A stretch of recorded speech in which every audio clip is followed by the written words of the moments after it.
after a long time. Please make yourself comfortable. So, devotees, we are reading Srila Prabhupada Lilamrita. And we're in the third volume. And we're starting chapter 5. There's 6 chapters. Oh no, there's maybe 7 in this volume. And once we've finished this volume, we're halfway through. Really? Then we're halfway through. That's pretty good. Okay, so, yeah, Prabhupada was in the hospital. Prabhupada had a heart attack. The doctor apparently said it was a mild heart attack, but even a mild heart attack is serious enough. So we read about Prabhupada's experience. I think it was 8 or 9 days in the hospital. And he was just super fried with how they were testing him and injecting him and taking blood and not treating him nicely.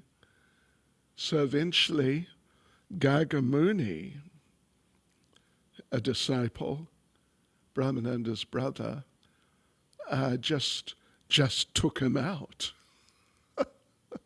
of the hospital, just like that. And then Prabhupada went to a place on the beach near New York, but it was June, but still the weather was not warm enough, and Prabhupada wasn't comfortable. So, but then Prabhupada's health was improving, so he developed the desire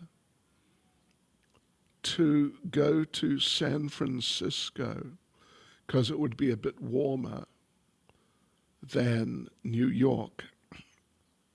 So that's where we're at. Prabhupada's just about to leave for San Francisco. So chapter 5, Swamiji's departure. At the San Francisco airport, Prabhupada smiled, but said little as the devotees greeted him with flowers and kirtan. It was different this time. He walked straight ahead with the aid of a cane. Jayananda was waiting with his station wagon to drive Prabhupada to the private house they had rented north of the city at Stinson Beach. But first, Prabhupada said, he wanted to visit the San Francisco Radha Krishna temple. Jayananda drove to 518 Frederick Street. This is in Haight-Ashbury, which at the time was the center of the hippie movement in the world, actually. There was a few 100,000 hippies there, living there, but in varying degrees of just, what would you say, decrepitude. What decrepitude, what's the literal meaning? Marie, do you know?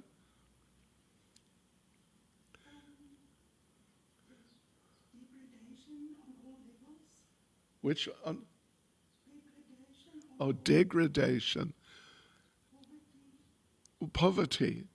It's like it's poverty and yeah. And it's a combination of poverty and degradation. That's what it is. It was a disaster, actually. The hippie movement. It was just a disaster. Crazy disaster. So, Prabhupada got out of the car and entered the small storefront, which was filled with waiting devotees and guests. He bowed before the smiling Jagannath deities, and without speaking a word, left the room, returned to the car and departed for Stinson Beach.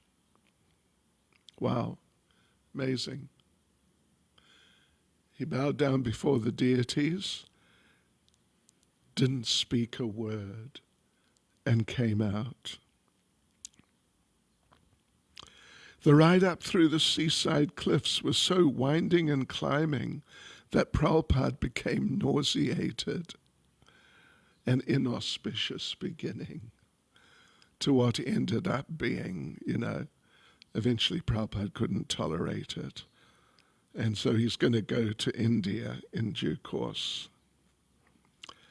And even lying down in the back seat and having Jayananda drive slower didn't help much. Kirtanananda realized that it would be too difficult for Prabhupada to visit the San Francisco temple from Stinson Beach. But maybe that would be just as well. He could spend all of his time recuperating. It was a modern, single-story, 6-room house with a Japanese roof. A sign out front read, Paradisio. Srila Prabhupada noticed in the front yard, amidst fashionable lawn furniture, a statue of Lord Buddha, a garden ornament. When Prabhupada entered the house, he found Mukunda and his wife Janaki waiting for him. They bowed down, and Janaki wept in happiness. Prabhupada smiled, but kept walking, slowly and silently, through the house. The large living room overlooking the Pacific Ocean was decorated with some of Jadharani's paintings of Lord Vishnu, Radha and Krishna, and Lord Caitanya, as well as with Indian prints of Jagannath Puri. Prabhupada's bedroom, also facing the ocean, had sliding windows. On the wall was a portrait of Srila Bhaktisiddhanta Saraswati and a painting of Radha and Krishna. Prabhupada smiled and said the paintings were very nice. The devotees agreed that only Kirtanananda and Upendra would stay and serve Swamiji. They wanted Swamiji's stay to be peaceful so that his health could improve. That night, Srila Prabhupada felt pain in his heart and couldn't sleep. And he didn't rise early for translating. At 5 a.m., Kirtanananda came in and opened the window slightly so that Prabhupada could receive the soft ocean breeze. Prabhupada sat up in his bed chanting his japa and gazing at the feet of Lord Krishna and Srimati Radharani. A mountain range to the east blocked the morning sun. Ever since Prabhupada's stroke, Kirtanananda had been regularly massaging Prabhupada morning and evening. Kirtanananda would rub Prabhupada's head vigorously and then sit behind him and massage his back. Next he would massage Prabhupada's chest, his arms and his legs, the complete massage lasting sometimes more than 1 hour.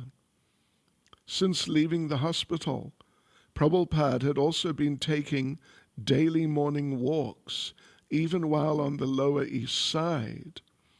And this morning he went down for a walk on the beach, accompanied by Kirtanananda and Upendra. As Prabhupada walked on the beach, he pointed his cane towards some bubbles in the sand. "Just see," he said, "there are living entities everywhere.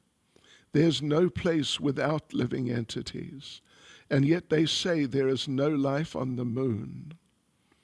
The beach was rocky, and there were cliffs where the waves crashed powerfully like thunder. You hear this sound? Srila Prabhupada asked. This is an echo of the gopis' heartbeats when they are feeling separation from Krishna.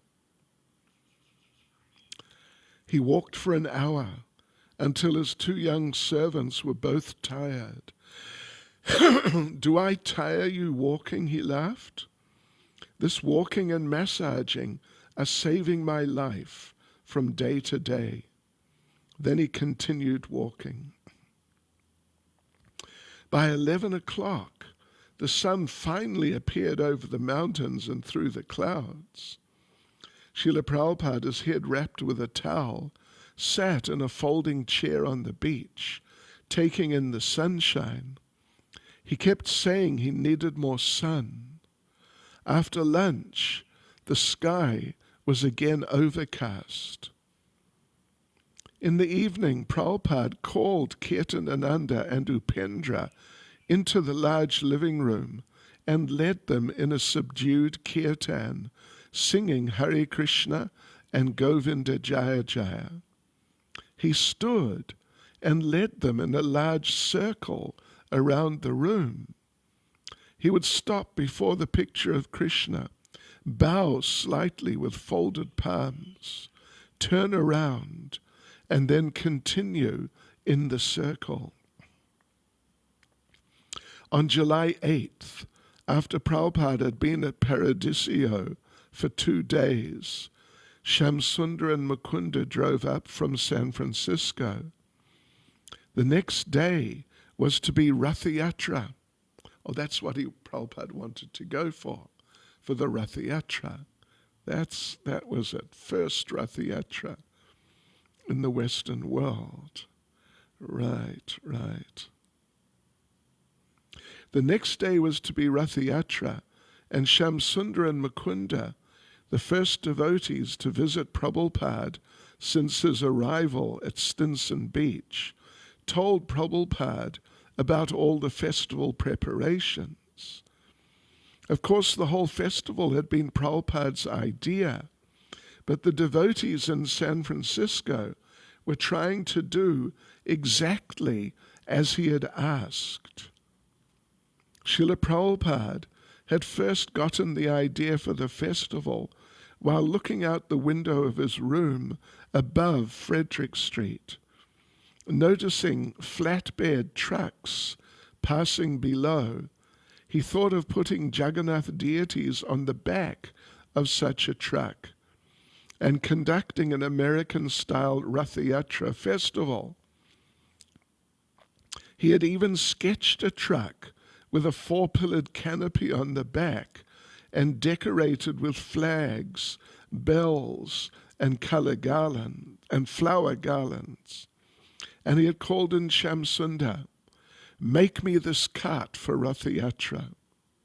Now, ready and sitting outside the temple on Frederick Street was the cart, a yellow Hertz rental truck. Compliments of the diggers. The diggers, for those who are not initiated into such things. The diggers were a shop in Haight-Ashbury, a shop of hippies, supplying just all sorts of things for hippies and sponsoring a whole, like, hippie festivals and things like that. So compliments of the diggers, and complete with 5-foot columns and a pyramidal cloth canopy. Sitting with Prabhupada on the beach, Mukunda told how all the devotees were working with great enthusiasm and how the hippies in Haight-Ashbury were talking about the Jagannath parade that would take place the next day. The devotees had tried to route the parade through Golden Gate Park, but the police department would only give permission for them to go south down Frederick Street to the sea. Mukunda said the devotees planned to have Jagannath under the canopy, facing the right side of the truck, Subhadra facing the rear and Balaram facing the left side. He wanted to know if that was all right. Actually, Prabhupada said, the deities should ride in separate carts, pulled with ropes by the crowd through the streets. Maybe that could happen in future years. Do it nicely, he cautioned them, and don't hurry it up. The devotees should drive the trucks slowly through the streets, down to the beach, and there should be constant kirtan. Mukunda and Shamsunda glorified Jayananda. He drove all around San Francisco, getting donations of fruits and flowers. He found people to help decorate the cart. He installed the sound system on the truck and distributed posters in the stores. He was tireless, and his enthusiasm was inspiring everyone else to take part. The women had been cooking chapatis all day, so there should be thousands to give away to the crowd. The devotees had prepared hundreds of Hare Krishna Ratha Yatra festival balloons to release on the streets as the parade began. When the devotees asked what else they should do, Prabhupada said that this was all: a procession, prasadam distribution, kirtan. The people should get a chance to see Lord Jagannath and chant Hare Krishna. There should be chanting and dancing in front of the cart throughout the procession. But do everything nicely, Prabhupada said. Do it as well as you can, and Lord Jagannath will be satisfied. The next day, in the quiet afternoon, Prabhupada was sitting in the living room, chanting on his beads. Upendra was with him, and Kirtanananda was in the kitchen cooking a feast. Suddenly, Prabhupada heard the familiar ringing of cymbals, and he became very happy, his eyes widening.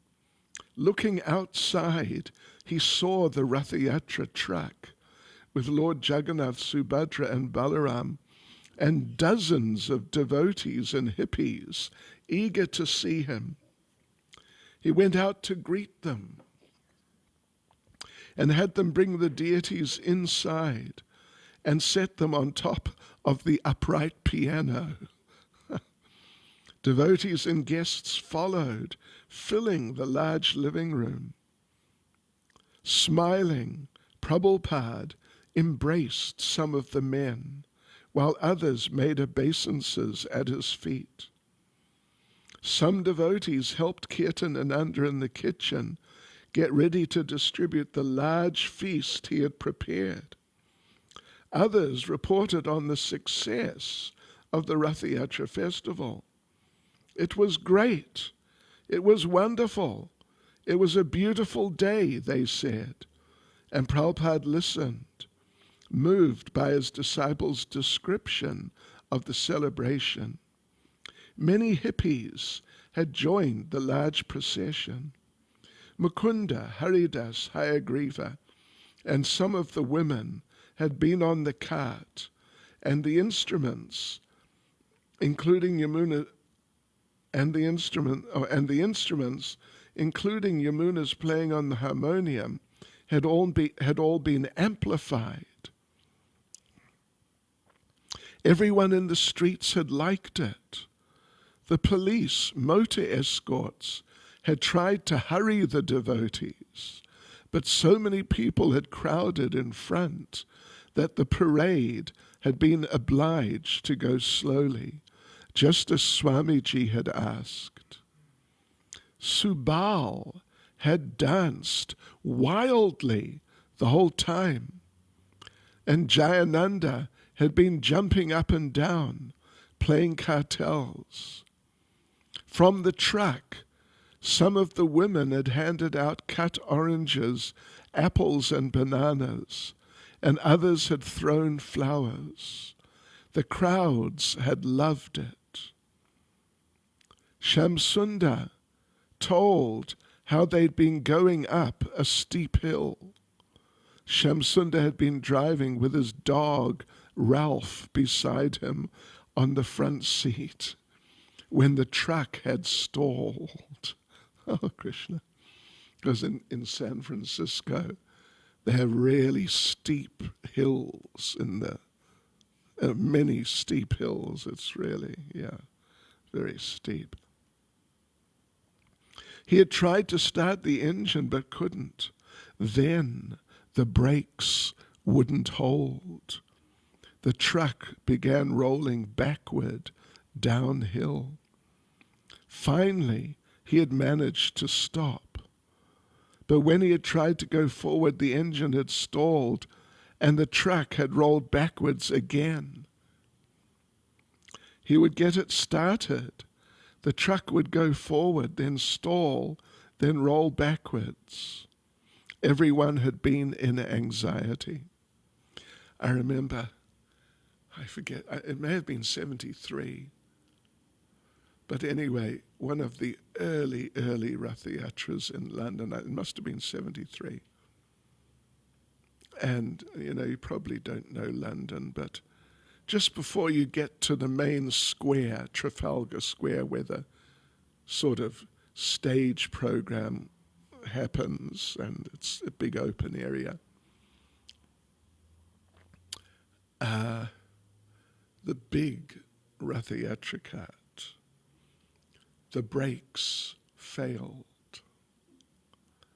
and it's going downhill on a street called the Haymarket, and slowly accelerating. And this one policeman, he was right next to the Ratha Yatra cart, and he saw that, now he has to walk faster to keep up with it. So one of the devotees was there, and just someone. And the policeman said, "Who's in charge here?" And the devotee said, "Krishna." Really? I was right next to them. No. So, anyway, they got it under control somehow. At last the truck had started forward and the procession had continued all the way to the beach. Srila Prabhupada smiled. It was a pastime of Lord Jagannath's, he said. The same thing had happened when Lord Caitanya had attended Ratha Yatra in Jagannath Puri. Then also the cart had gotten stuck and no one had been able to move it. The king of Orissa had brought forward the most powerful wrestlers to push the cart and pull on the ropes, but it wouldn't go. Even the elephants couldn't move it.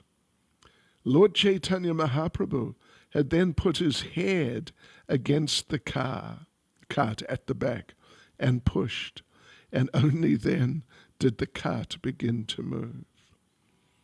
Now Ratha Yatra had come to the west, and with it, this pastime of Lord Jagannath's.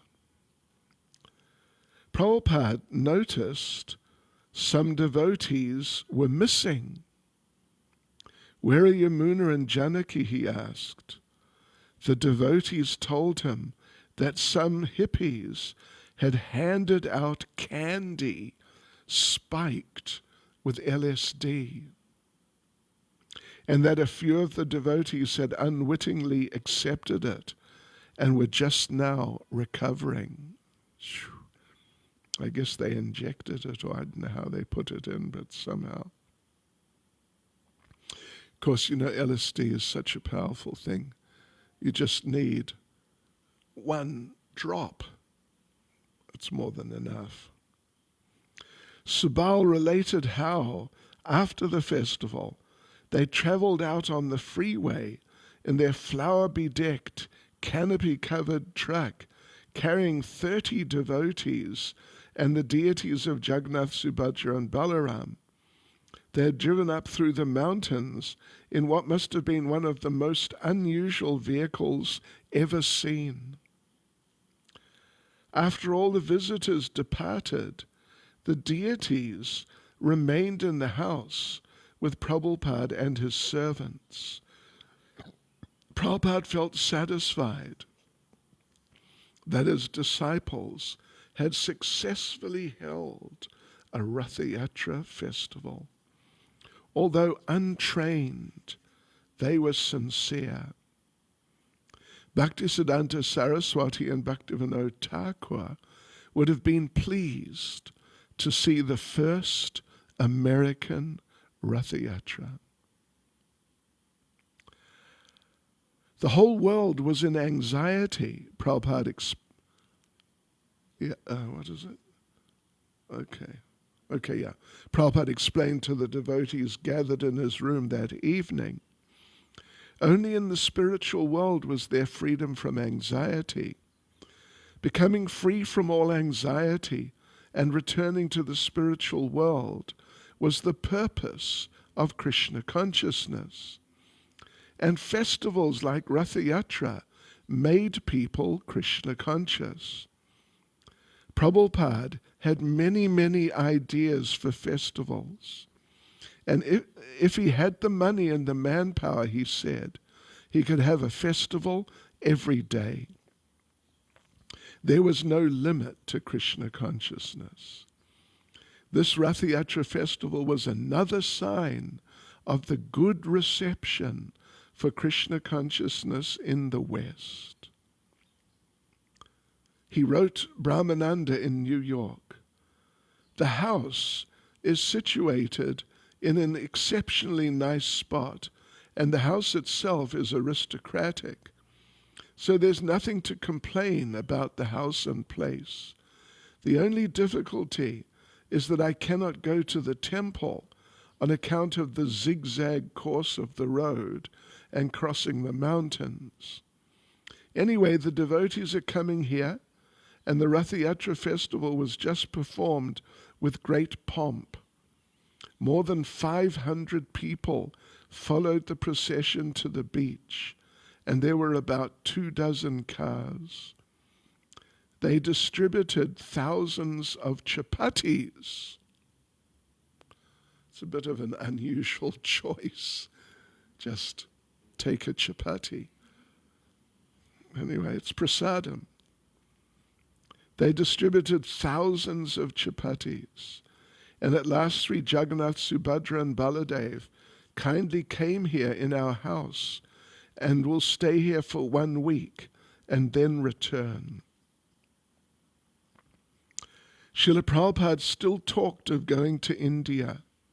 He had virtually made up his mind to go. The question now was when, and whether by the western route via Japan or the eastern route via New York. The grey skies and unseasonably cool temperatures of Stinson Beach were a disappointment. His health was still poor. He even spoke of dying. It didn't matter whether he died in America or in Vrindavan, he said. If a Vaishnav dies in Vrindavan, the land where Krishna appeared, he is assured of joining Krishna in the spiritual world. Yet when Lord Caitanya had travelled outside Vrindavan, his devotee Advaita had assured him, wherever you are is Vrindavan. To be always absorbed in thinking of Krishna was also Vrindavan. So if he were to pass away while preaching Krishna consciousness anywhere in the world, certainly he would still attain to the eternal Vrindavan in the spiritual sky. Nevertheless, Prabhupada wanted to go to Vrindavan. It was the best place to die or to recuperate. Besides, he had a plan for bringing his disciples to Vrindavan for training. He expressed this plan in a letter to Sumati Maharaji, the owner of the Scindia Steamship Company. Quote, I'm thinking of going back to India as soon as I get sufficient strength. I am now considerably old. I will be 72 years next September. But the work which I have begun in the Western world is not yet finished, and I require to train some of the American boys to preach this cult all over the Western world. So if I return to India, I will have to take with me some of the boys for training. They're all nice boys to take up the training. So your cooperation in this connection is greatly needed. You've already allowed my men from India free passage. Similarly, if you allow free passage for some of my American disciples, they can come to India and take training from me at Vrindavan. The idea is that in this old age, I do not know when death will overcome me, and I wish to die in the last days of my life at Vrindavan. Unquote. Prabhupada told Kirtanananda, Hayagriva, and others that he would take them with him and show them the sacred places of Krishna's pastimes. With the New York Temple's building fund, he would start his American house in Vrindavan. Quote, I may come to Montreal, perform the opening ceremony of installation of Radha Krishna Vigraha. Then I may go back to India for 6 months, as there is a program for construction of an American house for training preachers at Vrindavan. Vrindavan is the only solitary, transcendental abode within this universe where Krishna consciousness automatically reveals. Therefore, I have great hope to train some of my disciples for preaching work, even in my absence. I am now old man and attacked with serious disease. I may be overcome by death at any moment. Therefore, I wish to leave some trained preachers so that they can do the work of Krishna consciousness in the Western world. That is my ambition. I hope you all pray to Krishna so that I may be able to execute my duty properly.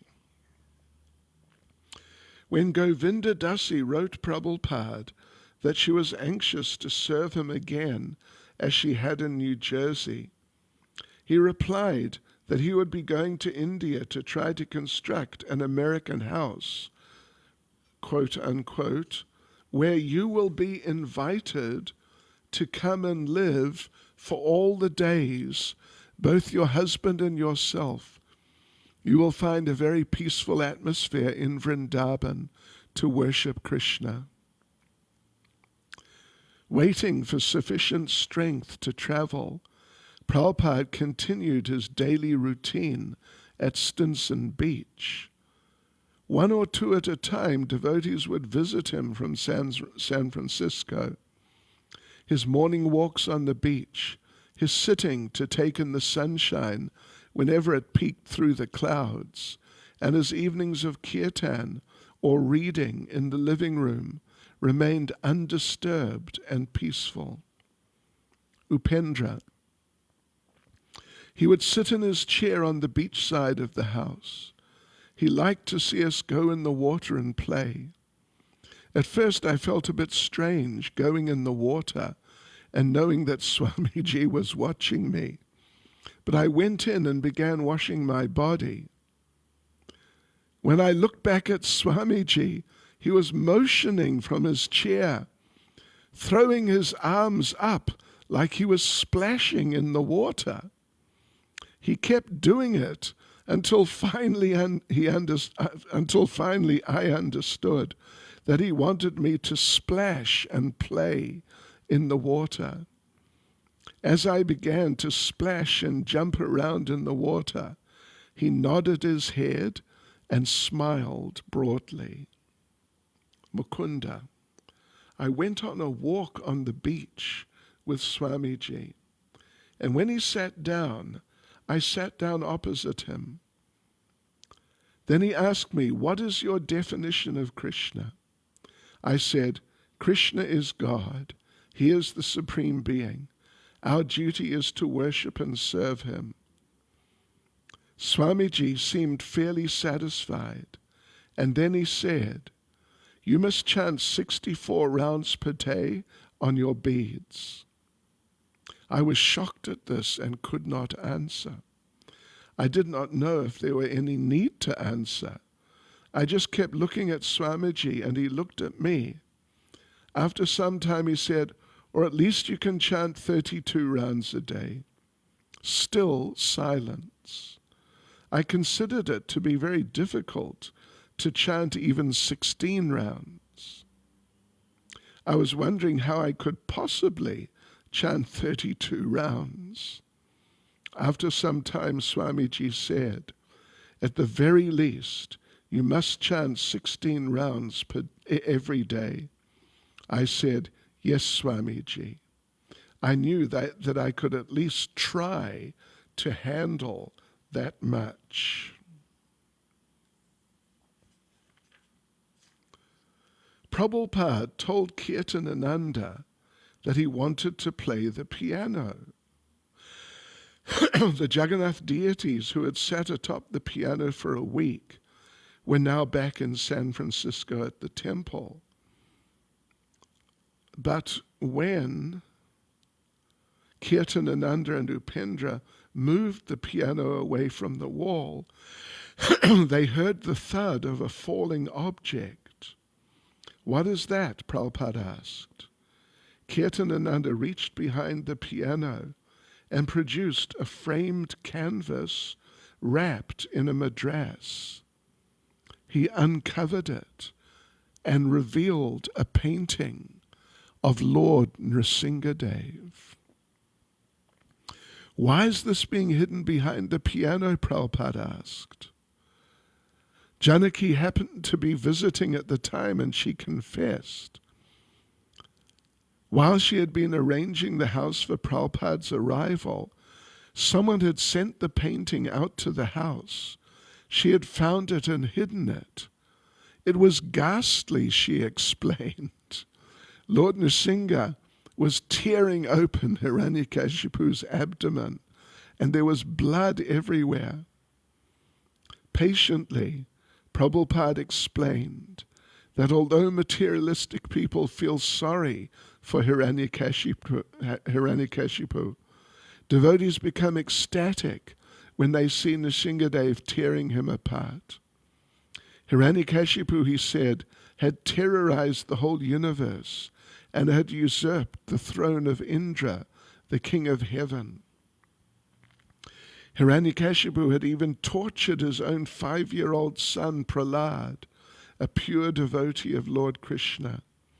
So there was nothing wrong in Lord Nrsinga's pastime. In fact, Hiranyakashipu, having been killed by the Lord, had been liberated. After directing the devotees to hang the picture on the wall, Srila Prabhupada sat down and played the piano. The devotees had seen Prabhupada beautifully play the Indian harmonium, his left hand pumping the bellows, his right hand fingering the keyboard, but never a piano. They weren't aware he knew how, but he expertly played the melodies of Indian bhajans. After about 5 minutes, he stopped.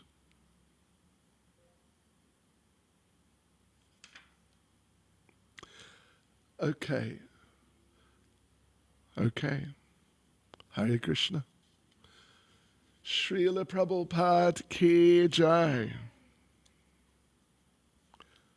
Oh, questions?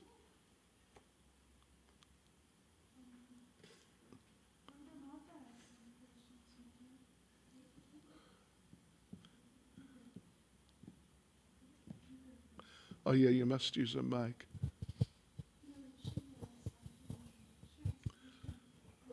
Marie will tomorrow.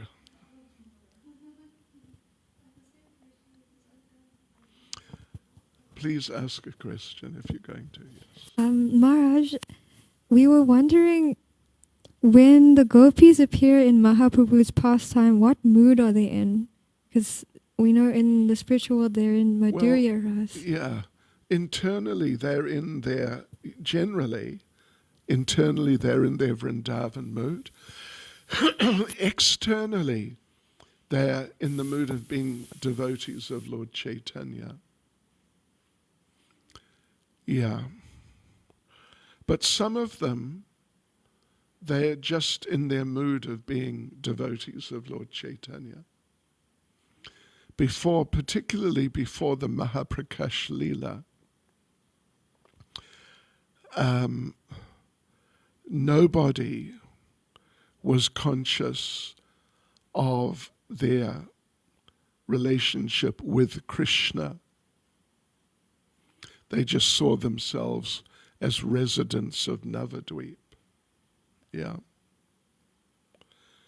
But then after the Mahaprakash Leela, or in the Mahaprakash Leela, the Lord Chaitanya revealed to all of them their relationships. I mean, not just with Krishna, many of them with Krishna, but others like Murari Gupta with Lord Ramachandra, and sometimes with some other forms of the Lord. Okay? Oh, now you must give her the microphone. Give her the microphone.